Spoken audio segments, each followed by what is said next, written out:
ವಾರದ ನಂತರವೂ ಕೂಡ ಮುಗಿತಾ ಇಲ್ಲ ಇಂಡಿ ಗೋಳು. ಯಾಕೆ ಅಂತಂದರೆ ಪ್ರಯಾಣಿಕರು ಒದ್ದಾಡುವಂತಹ ದೃಶ್ಯಗಳನ್ನು ನೋಡ್ತಾ ಇದ್ರಂತೂ ನಮಗೆ ಸಂಕಟ ಆಗುತ್ತೆ. ಇಂಡಿಗೋಳನ್ನು ನಿಲ್ಲಿಸುವಂಥ ಪರಿಸ್ಥಿತಿಗೆ ಕೇಂದ್ರ ಸರ್ಕಾರ ಯಾಕೆ ಮುಂದಾಗ್ತಾ ಇಲ್ಲ, ಅಥವಾ ಅವರು ಕೂಡ ಅಸಹಾಯಕರಾಗಿದ್ದಾರಾ? ಬೆಂಗಳೂರು ಏರ್ಪೋರ್ಟ್ನಲ್ಲಿ 60ಕ್ಕೂ ಹೆಚ್ಚು ವಿಮಾನಗಳ ರದ್ದಾಗಿದೆ. ಬೆಂಗಳೂರಿನಿಂದ ಇತರೆಡೆಗೆ ತೆರಳಬೇಕಾಗಿದ್ದ ವಿಮಾನಗಳು ರದ್ದಾಗಿರೋದು. ದೆಹಲಿ, ಲಕ್ನೋ, ಮುಂಬೈ, ಹೈದರಾಬಾದ್, ಭುವನೇಶ್ವರ, ರಾಯ್ಪುರ್, ಪಾಟ್ನಾ, ಅಮೃತ್ಸರ್ ವಿಮಾನಗಳು ಕ್ಯಾನ್ಸಲ್ ಆಗಿವೆ. ಏರ್ಪೋರ್ಟ್ನತ್ತ ಪ್ರಯಾಣಿಕರೇ ಹೋಗ್ತಾ ಇಲ್ಲ. ಕಾರಣ ಅವರಿಗೆ ಮೆಸೇಜ್ ಅನ್ನ ಕಳುಹಿಸಿದ್ದಾರೆ. ಸಂದೇಶ ಹೋಗಿದೆ ಅವರ ಮೊಬೈಲ್ಗಳಿಗೆಲ್ಲ, ನಿಮ್ಮ ಫ್ಲೈಟ್ ಕ್ಯಾನ್ಸಲ್ ಆಗಿದೆ ಅಂತೇಳಿ. ಇನ್ನೇನು ಮಾಡ್ತಾರೆ ಅವರು? ಸೊ ಈಗ ವಾಪಸ್ ದುಡ್ಡು ಹಾಕುವಂಥ ಕೆಲಸವನ್ನ ಮಾಡ್ತಾ ಇದ್ದಾರೆ. ಬಟ್ ಅವ್ರು ಎಲ್ಲಿಗೆ ಹೋಗಬೇಕು, ಅವರ ಪ್ಲ್ಯಾನ್ಗಳು ಏನು, ಎಲ್ಲ ಕ್ಯಾನ್ಸಲ್ ಕ್ಯಾನ್ಸಲ್ ಕ್ಯಾನ್ಸಲ್. 2-3 ತಿಂಗಳಿಂದಲೂ ಕೂಡ ಹಾಕ್ಕೊಂಡಿರುವಂಥ ಪ್ಲ್ಯಾನ್ಗಳೆಲ್ಲವೂ ಕೂಡ ಕ್ಯಾನ್ಸಲ್. ಎಲ್ಲೋ ವಿದೇಶಕ್ಕೆ ಹೋಗಬೇಕು ಅಂತಿರ್ತಾರೆ, ಬೇರೆ ಕಡೆಗೆ ಹೋಗೋಣ ಅಂತಿರ್ತಾರೆ, ಫ್ಯಾಮಿಲಿ ಕಡೆಗೆ ಹೋಗೋಣ ಅಂತಿರ್ತಾರೆ. ಡಿಸೆಂಬರು ಅಂತಂದರೆ ಪ್ರವಾಸಕ್ಕೆ ಸೂಕ್ತವಾಗಿರುವಂಥ ತಿಂಗಳು ಅಂತ ಹೇಳಿ ತುಂಬ ಪ್ಲ್ಯಾನ್ ಮಾಡ್ಕೊಂಡಿರ್ತಾರೆ. ಇಡೀ ವರ್ಷದ ಎಲ್ಲ ಪ್ಲ್ಯಾನನ್ನು ಡಿಸೆಂಬರಲ್ಲಿ ಮಾಡ್ಕೊಂಡಿರ್ತಾರೆ. ಏನೇನೋ ಅದಕ್ಕೆಲ್ಲ ಖರೀದಿಗಳನ್ನು ಕೂಡ ಮಾಡ್ಕೊಂಡಿರ್ತಾರೆ. ಎಲ್ಲವೂ ಕೂಡ ಠೊಸ್. ಯಾಕೆ ಅಂತಂದರೆ ಇಂಡಿಗೋ ಮಾಡಿರುವಂತಹ ಎಡವಟ್ಟಿನಿಂದಾಗಿ ಇವತ್ತು ಈ ಪರಿಸ್ಥಿತಿಯನ್ನು ಪ್ರಯಾಣಿಕರು ಅನುಭವಿಸ್ತಾ ಇದ್ದಾರೆ. ಇಡೀ ದೇಶಾದ್ಯಂತ ಕೆಲವು ಬಿಡ್ತಾ ಇದ್ದಾರೆ, ಕೆಲವುಗಳನ್ನು ಕ್ಯಾನ್ಸಲ್ ಮಾಡ್ತಾ ಇದ್ದಾರೆ. ಅದು ಯಾಕೆ ಈ ಪರಿಸ್ಥಿತಿ ನಿರ್ಮಾಣವಾಗಿದೆ ಅನ್ನೋದನ್ನು DGCA ಕೂಡ ಈ ವಿಚಾರದಲ್ಲಿ ಇನ್ನೂ ತಲೆ ಕೆಡಿಸ್ಕೊಳ್ತಾ ಇಲ್ಲ. ಇಂಡಿಗೋದವರು ಕೂಡ ತಲೆ ಕೆಡಿಸ್ಕೊಳ್ತಾ ಇಲ್ಲ. ಇಂಡಿಗೋಳು ಮಾತ್ರ ಪ್ರಯಾಣಿಕರು ತಲೆನೋವು ಆಗ್ಬಿಟ್ಟಿದೆ. ಯಾವಾಗಪ್ಪ ಈ ಗೋಳು ಮುಗಿಯತ್ತೆ ಅಂತ. ನನ್ನ ಸಹೋದ್ಯೋಗಿ ಈಗ ಮುದ್ದುಕೃಷ್ಣನ ಸಂಪರ್ಕಕ್ಕೆ ಸಿಗ್ತಾ ಇದ್ದಾರೆ. ಮುದ್ದುಕೃಷ್ಣ, ಯಾವಾಗ ಇಂಡಿಗೋಳು ಕತೆ ಮುಗಿಯತ್ತೆ ಅಂತ ಏನಾದರೂ ಒಂದಿಷ್ಟು ಮಾಹಿತಿಗಳನ್ನು ಕೊಡ್ತಾ ಇದ್ದಾರೆ. ಯಾಕೆ ಈ ಸಮಸ್ಯೆಯನ್ನು ಬಗೆಹರಿಸೋಕೆ ಆಗ್ತಿಲ್ವಂತೆ? ನಿಜವಾದಂತಹ ಸಮಸ್ಯೆ ಏನು ಅನ್ನೋದನ್ನು ಕೂಡ ಯಾಕೆ ಪ್ರಯಾಣಿಕರಿಗೆ ಹೇಳ್ತಾ ಇಲ್ವಂತೆ?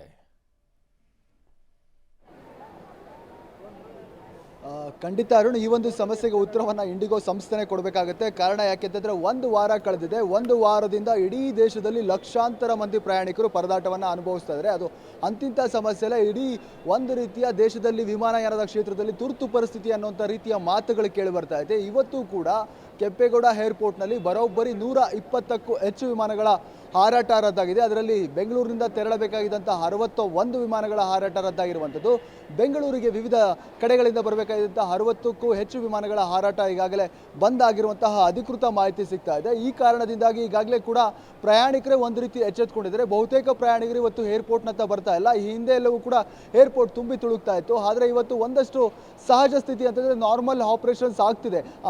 ಕಂಪ್ಲೀಟ್ ಆಗಿ ನಿಲ್ಲಾಗಿಲ್ಲ ಅಂತಲೇ ಹೇಳ್ಬೋದು. ಆದರೂ ಕೂಡ ಇವತ್ತು ಪ್ರಯಾಣಿಕರು ತಮ್ಮ ಪ್ರಯಾಣಗಳನ್ನು ಆರಂಭಿಸಿದರೆ ತಾವು ನೋಡ್ತಾ ಇದ್ದಾರೆ. ಡಿಪಾರ್ಚರ್ ಗೇಟ್ ಬಳಿ ಈಗಾಗಲೇ ಕೂಡ ಪ್ರಯಾಣಿಕರು ತಮ್ಮ ಪ್ರಯಾಣವನ್ನು ಆರಂಭಿಸ್ತಾ ಇರುವಂಥ ದೃಶ್ಯಗಳನ್ನು ಈಗಾಗಲೇ ಏರ್ಪೋರ್ಟ್ನಲ್ಲಿ ಒಂದು ರೀತಿಯ ವಾತಾವರಣ ಖಾಲಿ ಅಂತ ದೃಶ್ಯಗಳು ಕೂಡ ಆಗಾಗ್ಗೆ ಕಾಣ್ತವೆ. ಈ ಫ್ಲೈಟ್ ಬಂದಾಗಷ್ಟೇ ಹೋಗ್ತಾ ಇರುವಂಥ ಜನ ಕಾಣ್ತಾ ಇದ್ದಾರೆ. ಮತ್ತೊಂದು ಕಡೆ ಭಾಳಷ್ಟು ಜನ ಈಗಲೂ ಕೂಡ ಗೊಂದಲದಲ್ಲಿದ್ದಾರೆ. ತಾವು ಏರ್ಪೋರ್ಟ್ಗೆ ಬಂದಿರುವಂಥ ಜನ ಈಗಲೂ ಫ್ಲೈಟ್ಗೆ ಕಾಯ್ತಾ ಇರುವಂಥ ದೃಶ್ಯಗಳನ್ನು ತಾವು ನೋಡ್ತಾ ಇದ್ದಾರೆ. ಇವ್ರು ಕಾಯ್ತಾ ಇರುವಂಥದ್ದು ಬಹುತೇಕ ಜನ ಇಲ್ಲೊಂದಷ್ಟು ಕುಟುಂಬ ಕಳೆದ 2 ತಿಂಗಳಿಂದಲೇ ಶಿರಡಿಗೆ ಹೋಗ್ಬೇಕಂತೇಳಿ ದೇವರ ದರ್ಶನವನ್ನು ಮಾಡಲಿಕ್ಕೆ ಅಂತೇಳಿ ಪ್ಲಾನ್ ಮಾಡಿಕೊಂಡು ಟಿಕೆಟನ್ನು ಬುಕ್ ಮಾಡ್ಕೊಂಡಿದೆ. ಆದರೆ ಈಗ ಅವರು ಇಲ್ಲಿ ಏರ್ಪೋರ್ಟ್ಗೆ ಬಂದು ಬೆಳಗ್ಗೆಯಿಂದ ಕಾಯ್ತಾ ಇದ್ರೆ ಈಗ ಅವರ ಮೊಬೈಲ್ಗೆ ಮೆಸೇಜ್ ಬಂದಿದೆ, ನಿಮಗೆ ಕ್ಯಾನ್ಸಲೇಷನ್ ಆಪ್ಷನ್ ಇದೆ, ದಯವಿಟ್ಟು ಆದರೆ ಕ್ಯಾನ್ಸಲ್ ಮಾಡ್ಕೊಳ್ಳಿ ಅನ್ನೋದು. ಅಂದರೆ ಮಧ್ಯಾಹ್ನ 1 ಗಂಟೆಗೆ ಫ್ಲೈಟ್ ಇತ್ತು, ಆನ್ ಟೈಮ್ ಅಂತ ತೋರಿಸ್ತು, ಮನೆ ಬಿಟ್ಟಿದ್ದಾರೆ. ಮನೆ ಬಿಟ್ಟು ಇಲ್ಲಿಗೆ ಬಂದ ಮೇಲೆ ಈಗ ಹೇಳ್ತಿದ್ದಾರೆ ಕ್ಯಾನ್ಸಲೇಷನ್ ಆಗುತ್ತೆ ಅಂತ. ಹಾಗಾಗಿ ಈ ರೀತಿಯ ಸಮಸ್ಯೆ. ಮತ್ತೊಬ್ಬರು ಇಲ್ಲಿ ವೃದ್ಧರು ಕೂಡ ಇದ್ರೆ, ಅವ್ರನ್ನ ಮಾತಾಡಿಸುವಂಥ ಪ್ರಯತ್ನ ಮಾಡೋಣ. ಸರ್, ತಾವು ಎಲ್ಲಿಗೆ ಹೊರಟಿದ್ರಿ? ಈಗ ಫ್ಲೈಟ್ ಇದೆಯಾ ಇಲ್ವಾ, ಏನಂತೆ ಸರ್? ನನ್ನ ಹೆಸರು ವಲ್ಲೀಶ್ ಬಾಬು ಅಂತ. ನಾವು ಈಗ ಲಕ್ನೋ ಹೊರಟಿದ್ದೀವಿ. ನಿನ್ನೆ ಸಾಯಂಕಾಲ 6 ಗಂಟೆಗೆ ನಮಗೆ, ಬೆಳಗ್ಗೆ 7 ಗಂಟೆ ಫ್ಲೈಟ್ ಬುಕ್ ಆಗಿದ್ದು, ಸಾಯಂಕಾಲ 6:15ಗೆ ನಮಗೆ ಅವರು ಕ್ಯಾನ್ಸಲ್ ಅಂತ ಮೆಸೇಜ್ ಕಳಿಸಿದ್ರು. ನಮ್ಮ ಪಾಪ ಟ್ರಾವೆಲ್ ಏಜೆಂಟ್ನವ್ರು ಕಷ್ಟಪಟ್ಕೊಂಡು 12:40 ಫ್ಲೈಟ್ಗೆ ಇವಾಗ ಬುಕ್ ಮಾಡಿದ್ದಾರೆ. ಬೇರೆ ಫ್ಲೈಟಾ? ಅಲ್ಲ, ಸೇಮ್ ಇಂಡಿಗೋನೇ. ಸಾಯಂಕಾಲ ಇದ್ದಿದ್ದು ಬೆಳಗ್ಗೆ ಇಂಡಿಗೋ, ಇವಾಗಲೂ ಇಂಡಿಗೋ ಇದೆ. ಆದರೆ ಇವಾಗ ನಮಗೆ ಇನ್ನೂ ಕನ್ಫರ್ಮೇಷನ್ ಅಂತ ಬಂದಿದೆ. ಬಟ್ ನಾವು ಇನ್ನೂ ಹೋಗಿ ಫ್ಲೈಟಾಗಿ ಕೂತ್ಕೊಂಡು ಟೇಕ್ ಆಫ್ ಆಗೋ ತನಕ ನಮ್ಗೆ ಗ್ಯಾರಂಟಿ ಇಲ್ಲ. ಅಂದರೆ ಆ ರೀತಿ ಗೊಂದಲ ಇದೆ. ನಮ್ಮ ಗತಿ ಏನು? ಇಲ್ಲಿ ಬೆಳಗ್ಗೆ ಬಂದವರು ವಾಪಸ್ ಹೋಗೋಕ್ಕಾಗಲ್ಲ. ಹೋಟ್ಲಲ್ಲಿ ಬುಕ್ ಮಾಡ್ಕೋಬೇಕು, ನಾವು ಹೋಟ್ಲಲ್ಲಿ ಹೋಗಿ ರೂಮ್ ಮಾಡಬೇಕು. ಆ ರೂಮ್ ಚಾರ್ಜಸ್ ಯಾರು ಕೊಡ್ತಾರೆ? ನಾವಿಲ್ಲಿ ಬಂದಮೇಲೆ ರೂಮ್ ಚಾರ್ಜಸ್ ಯಾರು ಕೊಡ್ತಾರೆ? ಊಟ ತಿಂಡಿ ಗತಿ ಏನು? ಇದನ್ನೆಲ್ಲ ಯಾರು ಕೊಡಬೇಕು? ಇಲ್ಲ ಏರ್ಪೋರ್ಟ್ನವ್ರು ಕೊಡಬೇಕು, ಇಲ್ಲ ಅಂದರೆ ಇಂಡಿಗೋ ಡಿಪಾರ್ಟ್ಮೆಂಟ್ ಸರ್ವಿಸ್ ಆ ಸಂಸ್ಥೆ ಕೊಡಬೇಕು ನಮಗೆ. ದಯವಿಟ್ಟು ಇದನ್ನು ಭಾಳ ಸೀರಿಯಸ್ಸಾಗಿ ತೊಗೋಬೇಕು. ಇನ್ನು ಮುಂದಕ್ಕೆ ಈ ಥರ ರಿಪೀಟ್ ಆಗದೆ ಈ ಥರ ನೋಡ್ಕೋಬೇಕು ಅಂತ ನನಗೆ ಇಷ್ಟ. ಇದಿಷ್ಟು ಪ್ರಯಾಣಿಕರ ಮಾತು ಅರುಣ್. ಖಂಡಿತ ಇದಕ್ಕೆ ಶಾಶ್ವತವಾದ ಸಮಸ್ಯೆ ಯಾವಾಗ ಅನ್ನೋದೇ ಎಲ್ಲರ ಪ್ರಶ್ನೆ ಇರುವಂಥದ್ದು. ಆದರೆ ಇಲ್ಲಿರುವಂಥದ್ದು FDTL ಏನು ಫ್ಲೈಟ್ ಡ್ಯೂಟಿ ಟೈಮಿಂಗ್ಸ್ ಲಿಮಿಟೇಷನ್ ಕಡಿಮೆಯನ್ನು ಮಾಡಿದ್ರು, ಹಾಗಾಗಿ ಈ ಪೈಲಟ್ಗಳ ಕೊರತೆ ಆಯಿತು, ಅದು ಸಮಸ್ಯೆ ಆಯಿತು. ಆದರೆ ಇಲ್ಲಿರುವಂತಹ ಇದೊಂದು ಟೆಕ್ನಿಕಲ್ ಸಮಸ್ಯೆ ಏನಂದರೆ, ಒಂದು ಸಂಸ್ಥೆಯ ಪೈಲಟ್ ಮತ್ತೊಂದು ಸಂಸ್ಥೆಗೆ ಕೆಲಸಕ್ಕೆ ಸೇರಬೇಕಾದ್ರೆ 1 ವರ್ಷದ ಅವಧಿಯ ನೋಟಿಸ್ ಪೀರಿಯಡ್ ಇದೆ ಅನ್ನೋಂಥ ಮಾಹಿತಿ. ಹಾಗಾಗಿ ತತ್ಕ್ಷಣಕ್ಕೆ ಪೈಲಟ್ಗಳನ್ನು ನೇಮಕ ಮಾಡ್ಕೊಳ್ಳಿಕ್ಕೆ ಆಗೋದಿಲ್ಲ.